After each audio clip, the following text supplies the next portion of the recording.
Change offers the prospect of restoring the Canadian promise, the promise that hard work gives you a great life in a beautiful, affordable house on a safe street, protected by our brave troops under our proud flag. That is the Canadian promise. That is the promise the country made to me and to my wife, Anna. It's the promise that it made to countless generations who came before us. It is that promise that makes us so proud to be Canadians. It is the promise that we all owe to the next generation, and is the promise that it is my purpose in politics to restore. But after the lost Liberal decade, that promise is broken. Everything costs more. Seniors are choosing between heating and eating. Young people have given up on ever owning a home for the first time in the history of our country. Crime is raging out of control.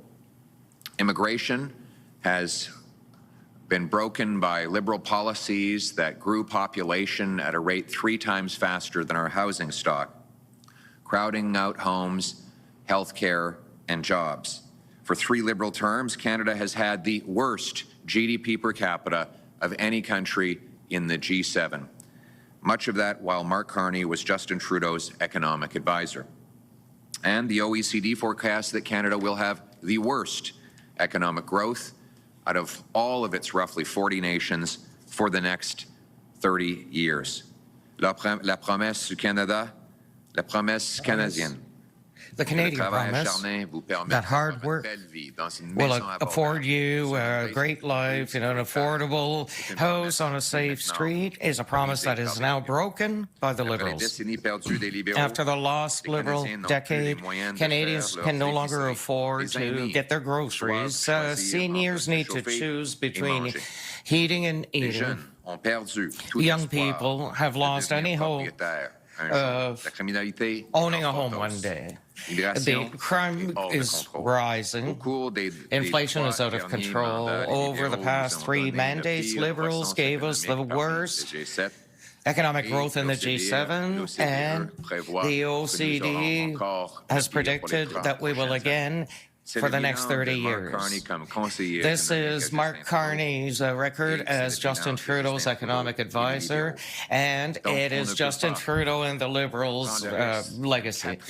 So we can't risk a 4th mandate of out-of-control costs and an economy that's failing.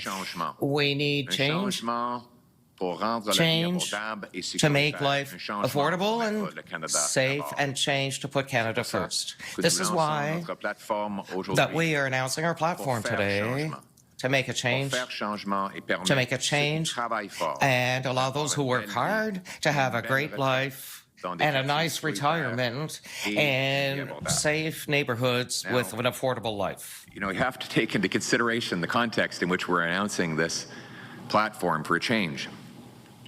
Just Saturday, Mark Carney announced that not only will he keep all of Justin Trudeau's reckless spending, he will add $130 billion more. Spending that will drive costs higher for food, housing, and everything else. Spending that will risk our economy and threaten our future.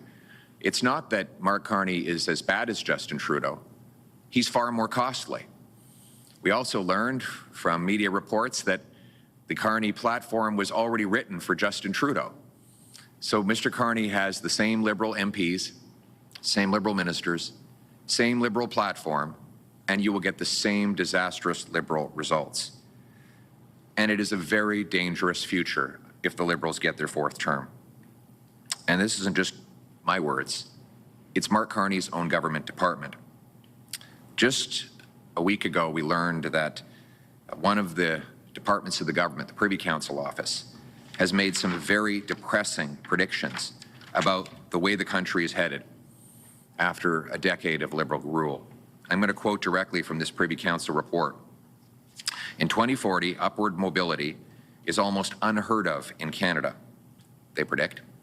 Hardly anyone believes they can build a better life for themselves or their children through their own efforts, and many worry about sliding down the social order.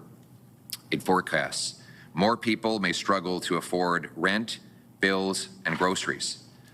Resulting stress could worsen mental health challenges. This would increase demand for social services. And then there's some specific forecasts that the current Liberal government is making about our future. In 2040, owning a home is not a realistic goal for many. Inequality between those who rent and those who own has become a key driver of social, economic, and political conflict. The report goes on to say that people may lose faith in the Canadian project altogether. It forecasts that many will leave the country to avoid this rising cost and declining opportunity.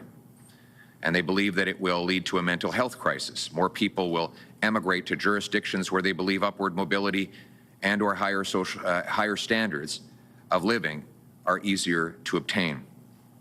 Quote, if young workers leave Canada, it may become harder to pay for the systems that support a growing number of older people. It says things are so bad that, and this is a quote, I'm quoting from the government here, if I had said this myself, you would have thought it was outlandish, but this is the government's own predictions about how bad things are headed right now. People may start to hunt, fish, and forage on public lands and waterways because they can't afford groceries anymore. This isn't my prediction. This is where the country is headed if we continue down the Liberal track.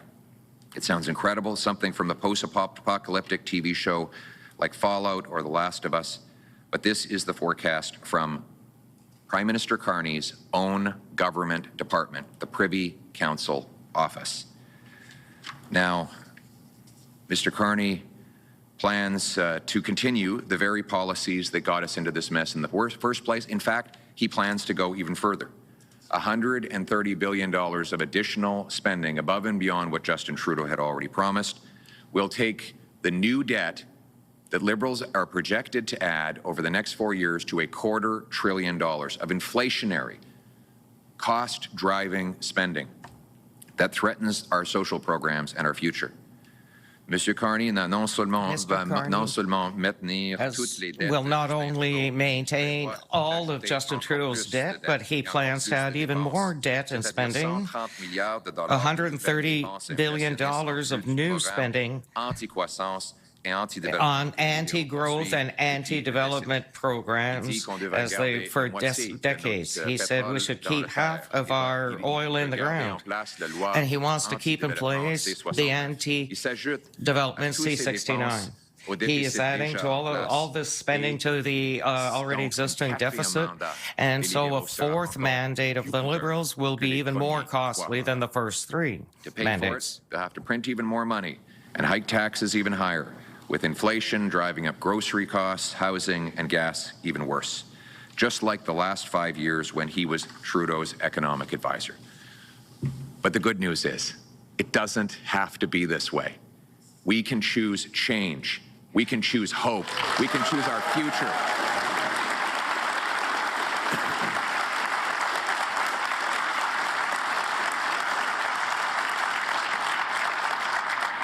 Our platform at forachange.ca lays out this plan. It is a plan that will lower taxes and debt by getting rid of bureaucracy, consulting fees, waste, and excessive foreign aid to dictators, terrorists, and global bureaucracy. It is a plan to build homes by removing taxes and bureaucracy. It is a plan for safe streets by locking up criminals for a change. Change to unleash our resources so that we can stand on our own 2 feet and stand up to Trump and anyone else from a position of strength. The choice is this: a fourth Liberal term with Mark Carney, whose reckless Liberal plan will add even more debt than Trudeau, or a new Conservative government with a responsible plan to save $125 billion and put us back on the path to growth and security. This is my plan for change. First, we will cut the Liberal deficit by 70%.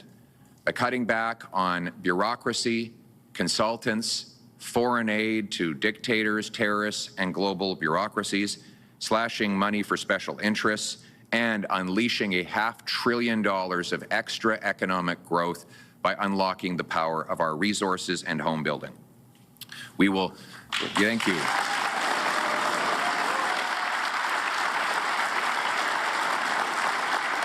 Now, in the past, I've told you that there would be a dollar for dollar law. Every dollar of new spending would need to be matched with a dollar of savings. We've gone even further. Every dollar of new spending in our platform, especially for things like defense, will be met with $1.50 in savings in other areas.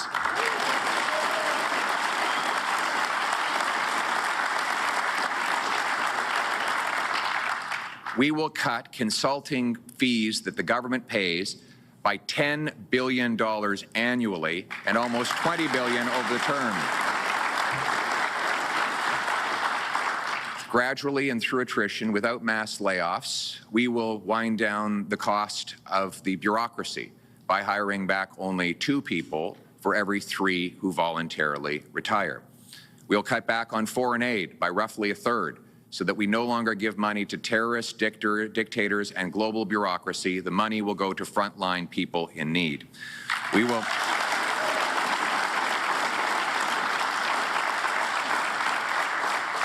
And we will also pass this spending discipline in law so that going forward, every time a politician or bureaucrat comes up with an idea to spend more money, they will need to find the exact amount or more in savings before the idea will even be considered. This is how single moms, small businesses, and seniors make their decisions. Whenever I spend money, I will think of it as my mother's money, a retired teacher. If she would not be happy with it coming out of her retirement funds, then I should not be happy spending it. Canadians have been pinching their pennies long enough. It's time for government to start pinching pennies as well.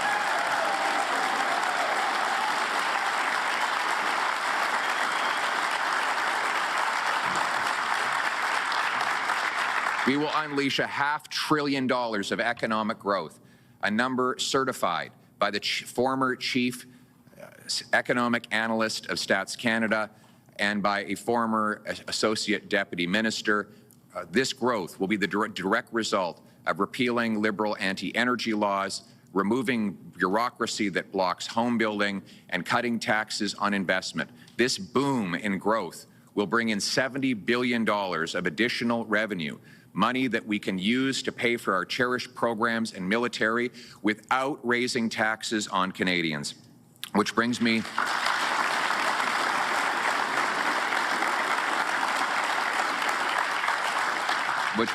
to my second plank, major plank, to bring an affordable life for a change.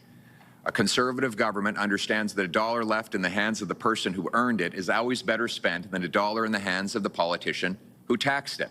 And that is why Conservatives will cut your income tax by 15% to save almost $2,000 for the average working family for a change.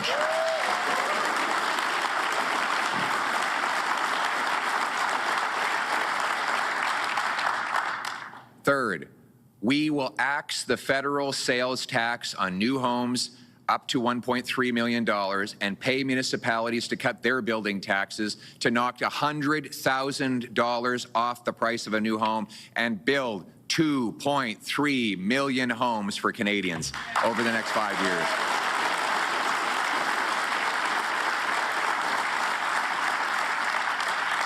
And we want those homes to be in safe neighborhoods so that we will stop the crime for a change.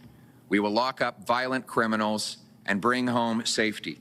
We will ensure that anyone convicted of 3 separate violent offenses will no longer ever be eligible for bail, parole, probation, or house arrest. It will be jail, not bail, jail, not bail, 3 strikes, and you're out.